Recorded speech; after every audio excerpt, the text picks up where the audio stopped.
Esse é o Aliados pelo Respeito, um podcast do Bradesco produzido pelo B9. O Bradesco é uma empresa aliada na busca por um futuro com respeito e empatia. Aviso de gatilho. A história a seguir contém relato de violência de gênero e é baseada em fatos reais. Recomendamos cautela.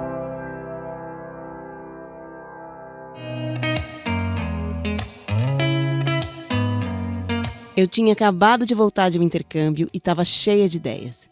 Na época, eu cursava o 7º semestre de arquitetura e me juntei a outras 3 pessoas para um projeto, um trabalho em grupo valendo nota. O grupo tinha aula 2 vezes na semana. E o que não dava para a gente resolver pessoalmente, a gente resolvia por mensagem, via rede social. O nosso grupo era formado por 3 garotas e um cara. Para mim estava tudo certo. Mas logo no início, as coisas desandaram.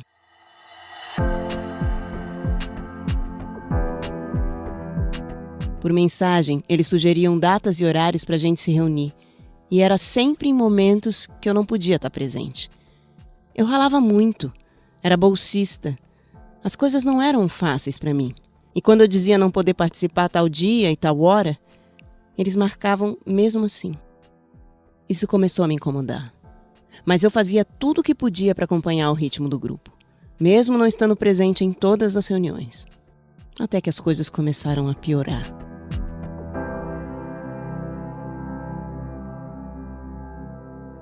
Eu dava sugestões no nosso projeto e o Rodrigo, o único cara do grupo, dizia que a minha ideia não era boa, que eu não sabia do que eu estava falando. Mas no dia seguinte, lá estava a minha sugestão, executada por ele como se fosse dele. Era surreal. Ele se apropriava das minhas ideias sem a menor cerimônia. E as outras colegas do grupo agiam como se nada tivesse acontecido, sempre apoiando o Rodrigo. Até que um dia, de saco cheio daquilo, eu fiz um post, de maneira anônima, num perfil pessoal que eu não seguia praticamente ninguém lá da faculdade. Na publicação, eu dizia que estava muito difícil para mim, que era complicado conseguir executar as minhas ideias em grupo.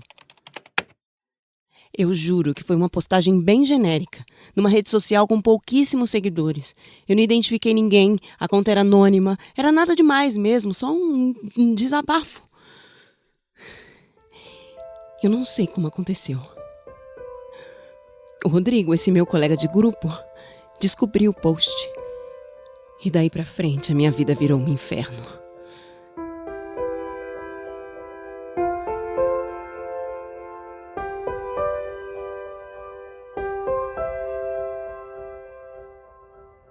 Um dia, no final de setembro de 2017, eu estava em casa à noite, quando apareceu pessoalmente uma das meninas do grupo na minha casa. Eu fiquei confusa, eu não entendi porque uma colega de grupo estava ali, na minha porta. Eu fiquei atordoada quando ela disse que o Rodrigo tinha encontrado o meu post anônimo e que ele iria fazer algo. Eu estava paralisada. O Rodrigo, junto com a sua turminha, já tinha fama de ser cruel e de perseguir os colegas. A minha faculdade era pequena, tinha só umas 400 pessoas e todo mundo se conhecia. Eu seria massacrada. No dia seguinte, a minha vida virou um caos. O meu colega de grupo tinha publicado numa rede social um print da minha postagem anônima. Ele me difamou. Falou coisas horríveis ao meu respeito. Nos comentários, vários amigos do Rodrigo, alunos e até alguns professores concordavam com o que estava escrito. Eles postavam memes ofensivos ao meu respeito e me hostilizavam. Eu não conseguia ter acesso ao post porque ele tinha me bloqueado. Mas algumas amigas me atualizavam sobre os comentários, sem me enviar os prints, porque o conteúdo realmente era muito pesado e elas quiseram me poupar. Eu fiquei sem chão.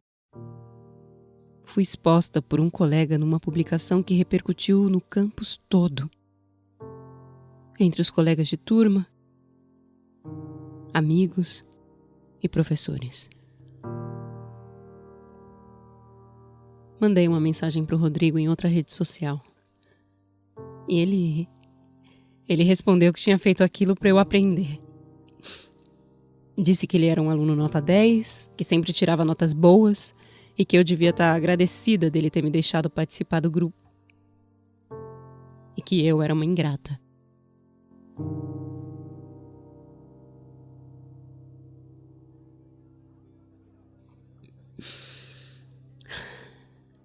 A postagem repercutiu e já estava com mais de 50 comentários. Eu me sentia frágil. A vontade que eu tinha era de morrer. Então eu resolvi pedir ajuda para a reitoria da universidade. Eles não me ajudaram. O máximo que fizeram foi me encaminhar para uma psicóloga da faculdade que me atendeu apenas uma vez. E depois não tinha mais agenda. A reitoria e a maioria dos meus colegas colocaram panos quentes e aconselharam que eu esquecesse tudo. Eu ainda tinha que terminar 2 trabalhos para encerrar o semestre. Ia ter que circular por lá. Foi um pesadelo. Como eu encararia os meus colegas e andaria pela faculdade depois das coisas horríveis ditas sobre mim? Eu fiquei no fundo do poço. Apaguei todas as minhas redes sociais. Tinha medo de todos. Me questionava se, no fundo, não era eu a culpada por tudo aquilo.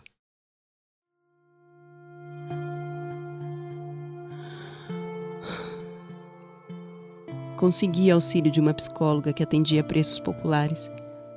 E bem devagar, fui me reerguendo e organizando novamente a minha vida, os meus sentimentos. Comecei a frequentar um centro de artes, onde ninguém me conhecia. Todo mundo me tratava bem. E aos poucos, fui seguindo em frente.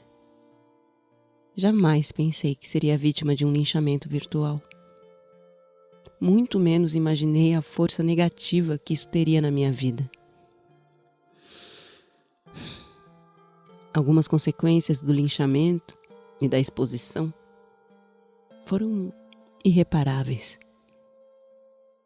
Eu nunca consegui trabalhar na área em que me formei.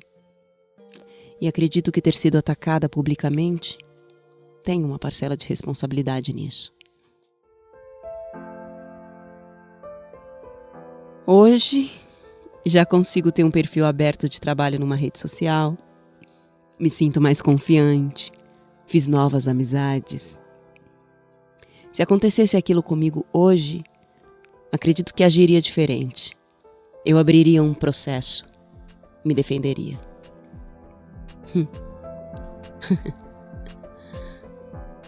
O mais surpreendente de tudo é que eu descobri depois que esse aluno que me expôs tinha um processo administrativo na faculdade por plágio.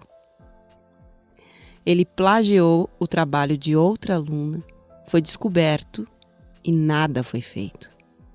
Ficou tudo por isso mesmo. No final, o ambiente acadêmico virtual reproduziu exatamente o que vivemos fora da universidade, né? É algo para se pensar. Essa foi a atriz Naruna Costa. Ela interpretou o relato da Paula, que teve a sua privacidade preservada, já que estamos usando um nome fictício. Assim como milhares de mulheres, a Paula foi vítima de assédio. Eu sou a Mariana Torquato, e esse é o Aliados pelo Respeito, um podcast do Bradesco criado pelo B9 para discutir temas e causas e construir um futuro com respeito à diversidade. Serão 4 temporadas e ao todo 16 episódios, que vão permear os pilares de equidade de gênero, população LGBTI+, pessoas com deficiência e diversidade étnica e racial. Por aqui, a gente vai conhecer histórias que deixam clara a urgência de trabalharmos esses temas. Também vamos conversar com especialistas para entender como podemos combater injustiças, acolher vítimas e construir um futuro mais inclusivo.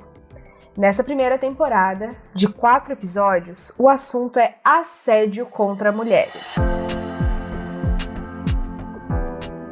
Dados de uma pesquisa do Instituto Datafolha, em parceria com o Fórum Brasileiro de Segurança, mostram que 22 milhões de mulheres tiveram que lidar com algum tipo de assédio no ano de 2019. Essa parcela representa 37,1% das brasileiras. Existem vários tipos de assédio. Ele pode ser sexual ou moral, na rua, dentro de casa, no trabalho e é cada vez mais frequente em ambientes virtuais. Acontece até com a Bia. Sim, nem a Bia, a inteligência artificial do Bradesco, passa ilesa pelo assédio. A questão é estrutural. Diante de números tão impactantes, fica claro que a gente precisa conscientizar as vítimas de seus direitos e mostrar como podem buscar ajuda, legal ou psicológica. Também precisamos conscientizar os agentes públicos da importância de acolher as vítimas e mostrar às pessoas que cometem violência o impacto devastador que isso tem nas vítimas e que elas podem ser responsabilizadas por isso. E, claro, conscientizar a sociedade do custo social disso. Afinal, todos nós perdemos por viver com essas estatísticas. Por isso, nessa primeira temporada do podcast Aliados pelo Respeito, vamos aprender juntos o que é e quais são os tipos de assédio, como as vítimas podem se proteger e buscar acolhimento, e também como podemos trabalhar para responsabilizar as pessoas que cometem a violência. No episódio de hoje, para conversarmos sobre esses temas e sobre o relato da Paula, eu tenho a companhia da advogada Maíra Pinheiro e da especialista em transformação digital Lisiane Lemos. Bom, quero agradecer então a presença da Maíra e da Lisiane. Maíra já esteve com a gente no primeiro episódio, mas por favor, se apresenta aí para quem não ouviu. Eu sou a Maíra Pinheiro, sou advogada criminalista dos direitos das mulheres, mãe, feminista e estamos aí para conversar sobre direitos. Perfeito. Lisiane, sua vez, se apresenta pra gente. Primeiro, um prazer estar com você, estar aqui com a Mari Rocha, minha colega de TEDx, uma pessoa que admiro muito, Maíra, nossa nova melhor amiga e advogada. Também todo o time do Aliados. Obrigada pelo convite. Eu sou Lisiane Lemos, uma mulher negra, gaúcha, jovem, e aí a parte curiosa, uma advogada que se encontrou em tecnologia, e eu me autodenomino mais especialista em transformação digital, porque já está nesse mundo novo que eu não consegui encaixotar esses diferentes conhecimentos, construí minha carreira em empresas de tecnologia, mas entendo que esse aprendizado é para reverberar e ajudar mais pessoas, e é para isso que eu estou aqui, para compartilhar melhores e piores práticas no mundo digital. Bom, a gente acabou de ouvir essa história que traz um exemplo de exposing seguido de cyberbullying. Maíra, o que categoriza essas práticas? Ouvindo o relato, a gente percebe que tem uma violência moral bastante grave, né? Então, a gente tem situações que provavelmente aqueles comentários ofensivos configuram crime de injúria. E o ato de divulgar um conteúdo atentatório à reputação é crime de difamação. E a pena pode ser aumentada se o crime é praticado perante uma grande quantidade de pessoas, o que acontece sempre que a gente está falando de situações de exposição na internet. E nos últimos anos, a expressão hater tem sido muito debatida nos ambientes digitais, né? E eu queria saber de você, Lisiane, por que é tão difícil combater esses comportamentos de ódio, de crueldade, de vingança e de humilhação na internet? Nossa, gente, tem uma porção de variáveis aí quando eu vejo essa pergunta. A gente tem uma questão de intencionalidade, então fica aquilo, eu não quis fazer tal coisa, acabou acontecendo. E depois a nossa dificuldade de identificar quem é esse autor. Porque por mais que a gente fale de anonimato, quem é o autor? Eu posso criar uma conta e dizer que sou Lisiane Lemos, bota lá minha foto, ofende outra pessoa, é para provar que Lisiane Lemos não é Lisiane Lemos. Então, Para mim, essa é a maior dificuldade de realmente dizer que Mariana é Mariana, Maíra é Maíra, Lisiane é Lisiane. Esse crescimento de acessos de todos os lugares do país e até internacionalmente. Tem uma questão de acesso também, a gente não tem pessoas qualificadas para entender de crimes cibernéticos, então a Maíra pode falar disso também, advogados especialistas em direito digital, e mesmo delegacias que sejam especialistas em crimes de internet. E acho que para dar um tempero nessas variáveis, a gente tem um novo regramento de privacidade nesse país que ninguém esperava que fosse entrar em vigor. E aí eu tiro meu chapéu de advogado e falo como profissional de tecnologia. Eu dei aula falando assim, olha, gente, vamos estudar a lei vamos estudar a LGPD, então a lei que fala de proteção de dados e privacidade no Brasil, mas assim, eu não vou confiar que vai, porque a gente não tem nada estruturado, vai ter que reinventar o mercado. E, cara, veio. E a gente está aprendendo no meio do caminho. É porque ainda existe essa ideia de que a internet é uma terra sem lei, né? E aí eu queria saber de você, Maíra, assim como no mundo físico, nesse mundo que a gente vive, digamos assim, o mundo real, desrespeitar alguém no mundo virtual, caracteriza crime? Sim, caracteriza crime, como eu falei na resposta anterior, a gente tem como praticar injúria, a gente tem como praticar calúnia, a gente tem como praticar, a gente não, né, as pessoas que praticam esse tipo de conduta terrível, tem como ameaçar. Inclusive, a gente tem até situações em que dá para praticar crime de importunação sexual através da internet. Então, não existe uma distinção específica entre o crime presencial e o virtual. E muita gente, ao ouvir essa história, pode entender a postura do colega da faculdade que expôs a Paula com a ideia de que é uma liberdade de expressão. Lisiane, ridicularizar alguém na internet se encaixa no conceito de liberdade de expressão? A gente podia passar o podcast inteiro falando de liberdade de expressão, e essa é a parte mais legal do tema. Eu também sento num conselho consultivo das Nações Unidas no Fundo de Populações para Gênero e Jovens, e aí eu quero trazer a Declaração Universal dos Direitos Humanos para a gente conceituar o que é liberdade de expressão, né? Nesse artigo, a gente tem na ONU que fala que todo indivíduo tem direito à liberdade de opinião e expressão, o que implica, e aí, no direito de não ser inquietado pelas suas opiniões, procurar, receber e difundir, sem consideração de fronteiras, informações e ideias por qualquer meio de expressão. Então a gente fala que todo mundo tem direito de se expressar, todo mundo tem direito de trazer o seu melhor para o mundo, mas tem aquela frase muito básica, que eu não sei não quem é o autor, que a nossa liberdade termina onde começa a liberdade do outro. Quando eu penso em ridicularizar, também tem isso, é muito pessoal. Às vezes a gente fala, nós que fazemos parte de minoria, a gente às vezes é criado num ambiente de opressão e de ridicularização e naturaliza.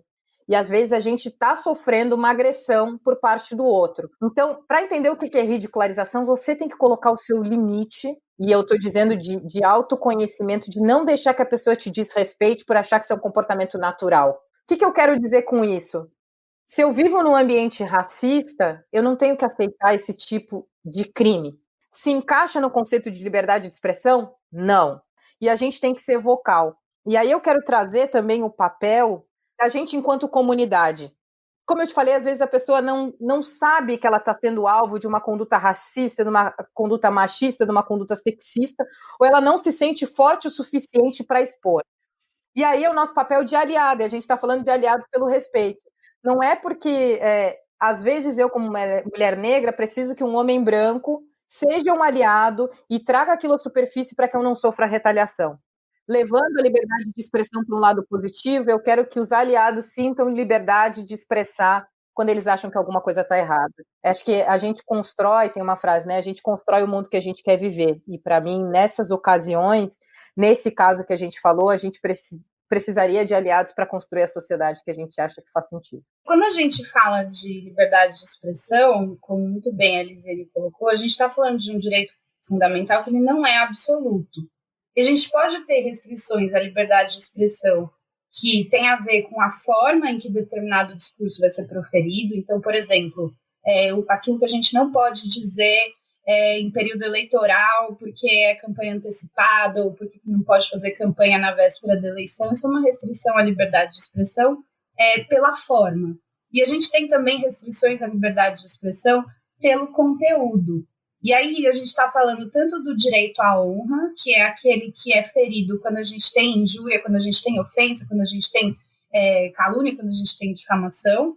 E a gente tem também a restrição quando a gente fala do discurso de ódio, porque é um discurso que implica na violação de direitos. Então é importante a gente não reforçar essa ideia errada de que a liberdade de expressão é um direito ilimitado. E, Maíra, com os teus conhecimentos, com a tua experiência, você me diria que ataque cibernético acontece mais contra mulheres? E se sim, por quê?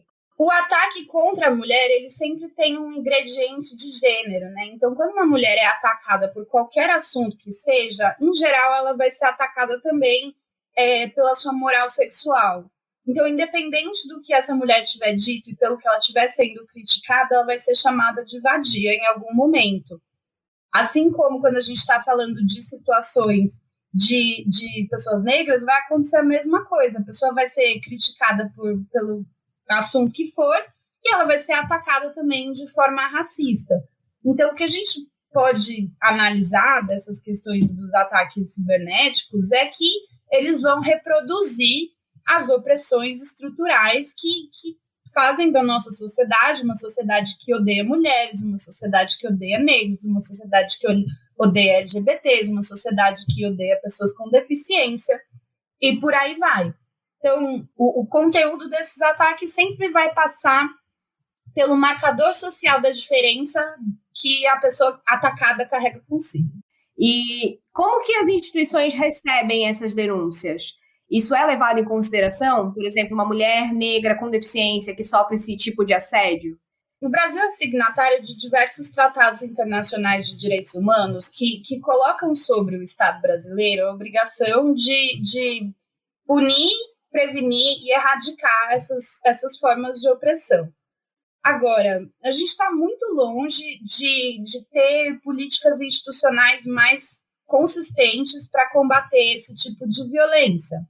Então, a gente tem até movimentos interessantes, como o pessoal que está trabalhando com compliance cultural e está prestando serviço para organizações, para ensinar como eles devem criar canais de escuta e acolhimento e para encaminhar esse tipo de caso, mas isso ainda é muito incipiente, né? Eu entendo que as redes sociais precisam aprimorar muito os seus mecanismos de controle, que quando a gente denuncia para o Instagram, para o Facebook, para o YouTube, que a gente tem um discurso de ódio, é muito mais difícil disso ter consequência do que, por exemplo, uma foto de uma mulher amamentando uma criança que vai ser derrubada certamente de qualquer rede social muito rapidamente.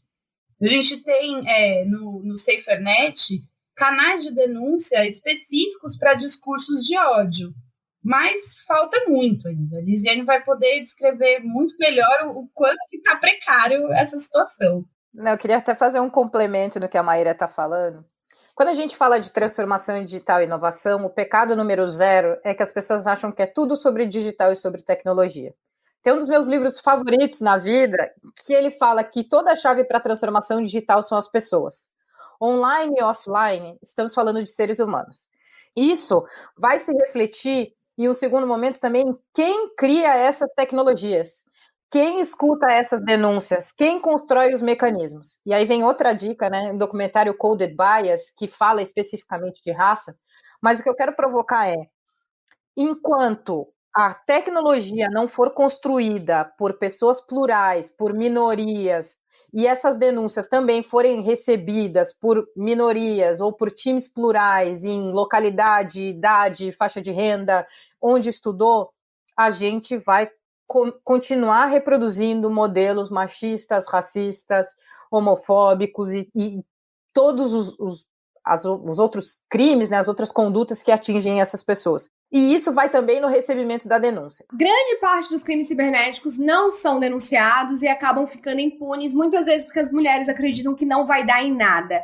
Mas existem outros motivos que impedem a vítima de procurarem ajuda, Maíra? A gente começa com uma absoluta falta de estrutura das delegacias, né? Então, aqui em São Paulo, por exemplo, a gente tem uma delegacia especializada em crimes cibernéticos, mas ela trata exclusivamente de estelionatos virtuais, crimes contra o sistema bancário. Então, a gente não está falando de uma delegacia que tem estrutura específica para lidar com crimes de ódio praticados de maneira anônima na internet. Mas, digamos que a gente tem uma situação em que é um usuário fake de uma rede social ou um usuário até de uma pessoa real. É sempre importante a gente trabalhar não só com o print, mas também com a URL da postagem e do perfil sempre que possível. Se tiver recurso para isso, leva o aparelho celular no cartório e faz uma ata notarial, e aí o cartorário vai certificar que aquele conteúdo está num determinado site, numa determinada conversa. Isso tem um custo elevado. Então, essa já é uma primeira barreira. A maioria das pessoas vai trabalhar com um tipo de prova que tem uma autenticidade menos confirmável. A gente começou a falar agora na reforma do Código de Processo Penal de 2019, começamos a trabalhar de maneira mais séria com a ideia de cadeia de custódia da prova digital. Então, os procedimentos que devem ser adotados para que você possa fazer com que uma prova digital possa ser considerada autêntica, possa ser considerada íntegra. As delegacias não estão preparadas para lidar com isso. Mas está lá, você tem seu print, você leva na delegacia. Para você registrar um boletim de ocorrência de uma situação de injúria, calúnia, difamação ou ameaça, você tem 6 meses da data em que você identificou a autoria do crime para registrar um boletim de ocorrência. E na data de registro do boletim de ocorrência, você tem 6 meses para representar. O que significa representar? Significa manifestar o seu interesse na continuidade daquela investigação criminal. Então, não basta fazer o boletim de ocorrência. Você tem que, no momento do boletim de ocorrência, manifestar que você quer representar, ou então voltar na delegacia até 6 meses depois para deixar isso consignado. A representação ela não tem uma formalidade específica. Então, você tem que falar que você quer que a pessoa seja processada e o policial tem que anotar isso num documento que faça parte daquele inquérito. Senão, o que pode acontecer é que aquela ofensa, aquela violência moral deixe de ser punível, porque a punibilidade dos crimes ela não é ilimitada, ela está sujeita a diversos prazos. E uma outra barreira que a gente tem, infelizmente, é que o acesso à justiça custa dinheiro. E a atuação das defensorias públicas ainda é muito restrita. Então, é difícil você chegar, por exemplo, com uma ofensa de internet e você conseguir que a defensoria pública te represente. Você só vai conseguir, basicamente, se você tiver uma defensoria da vítima que trata de violência contra a mulher na sua cidade, no fórum do município onde você está. E lembrando também que as delegacias da mulher, por causa da limitação da nossa Lei Maria da Penha, ela só trata de violências ocorridas nas relações íntimas de afeto, nas relações familiares ou nas relações domésticas. Então, quando você tem uma violência que ela é de gênero, mas ela não está dentro dessas 3 modalidades de relação entre agressor e vítima, não é a delegacia da mulher que vai tocar o seu caso. O que já te coloca fora de um âmbito de proteção em que é uma das poucas situações em que a nossa polícia é minimamente especializada. E olhe lá, porque a gente ainda chega em delegacia da mulher e vê uma equipe quase que totalmente masculina muitas vezes. Ou então a gente chega em delegacia da mulher e tem equipe feminina que age como se fosse homem, porque trata as mulheres de maneira violenta, revitimizante. Então precisa ampliar não só os mecanismos de investigação, como as políticas de acolhimento da nossa polícia para dar conta dessas, entre aspas, novas modalidades de violência que estão surgindo agora com a internet. E a história que a gente ouviu hoje, ela aconteceu no ambiente acadêmico. E, na verdade, houve uma omissão completa por parte da instituição que não acolheu essa vítima e não puniu esses agressores. Lisiane, como as empresas e as instituições podem agir ou devem agir ao receber uma denúncia de assédio virtual? Eu creio, Mari, que existem duas abordagens que a gente pode fazer aí. A instituição, vamos colocar a instituição, e a gente está falando de empresa, instituição de ensino, privado, governamental. Uma abordagem interna, então, para os seus funcionários, e uma abordagem externa. Vamos do mais fácil para o mais difícil, pelo menos na minha zona de conhecimento, não que na vida real, para falar para vocês.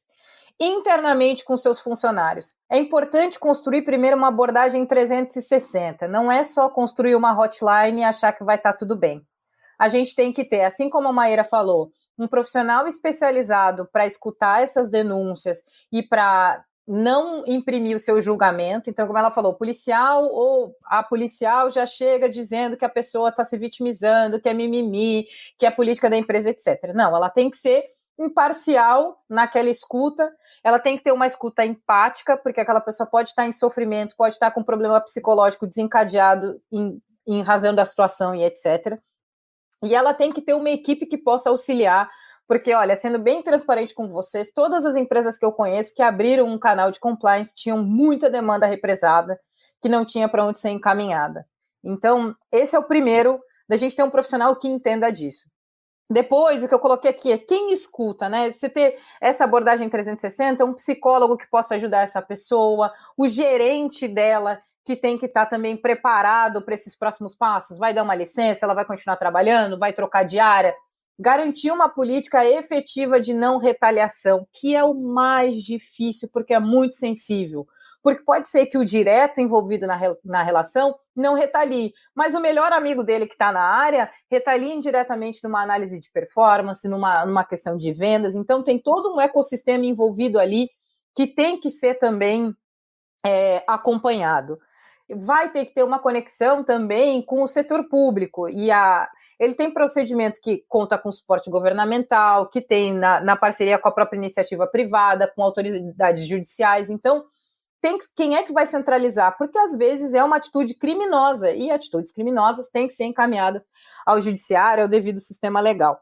E sempre ambiente privado, acompanhamento e mensuração.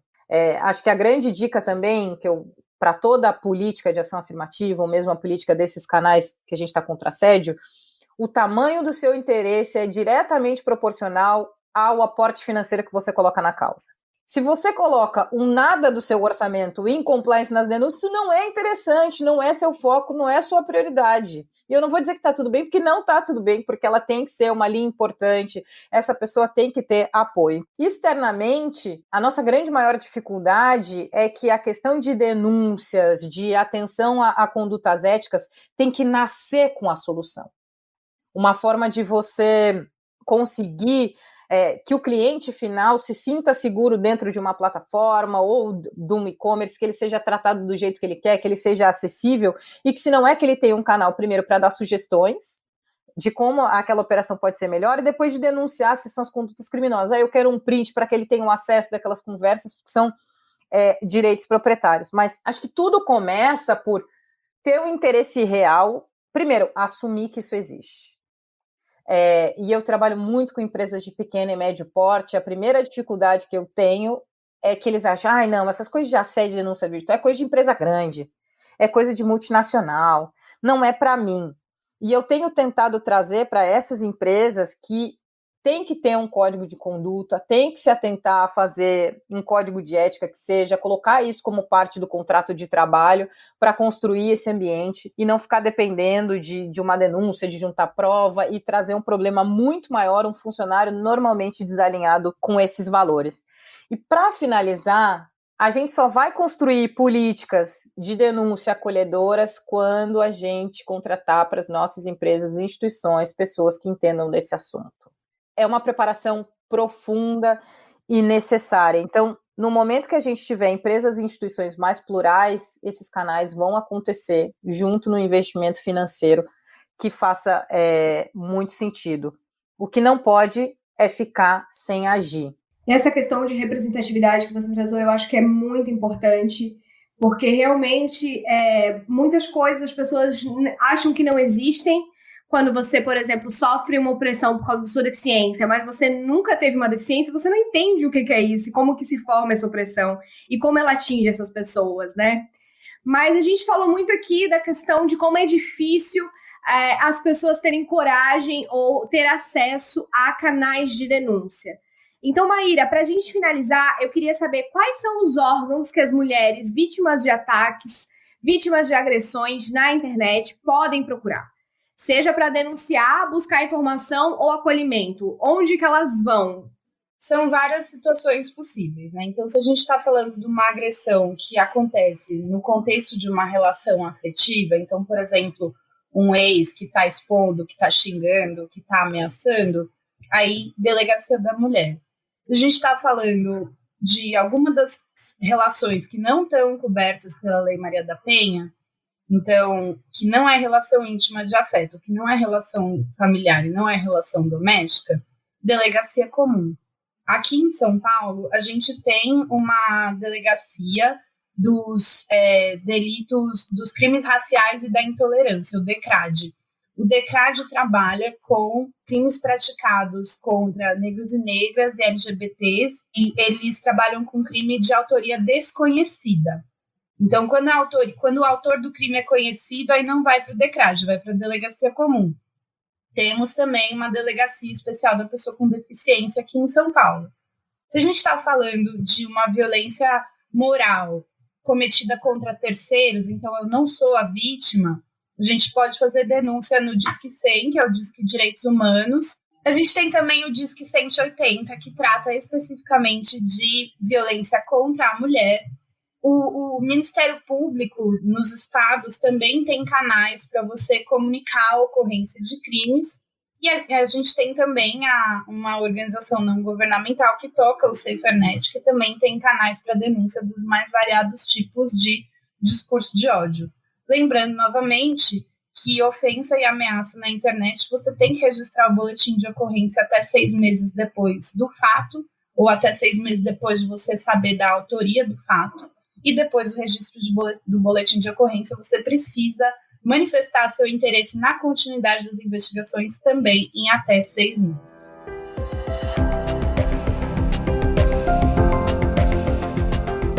É isso, gente. O episódio de hoje fica por aqui, mas na semana que vem a gente volta com mais um episódio do podcast Aliados pelo Respeito, para conhecer a história da Ana Cristina e para conversarmos sobre stalking, que são os casos de perseguição, seja no mundo real ou virtual. Para não perder esse e nenhum outro episódio, assine nosso feed aqui mesmo ou acesse aliadospelorespeito.b9.com.br.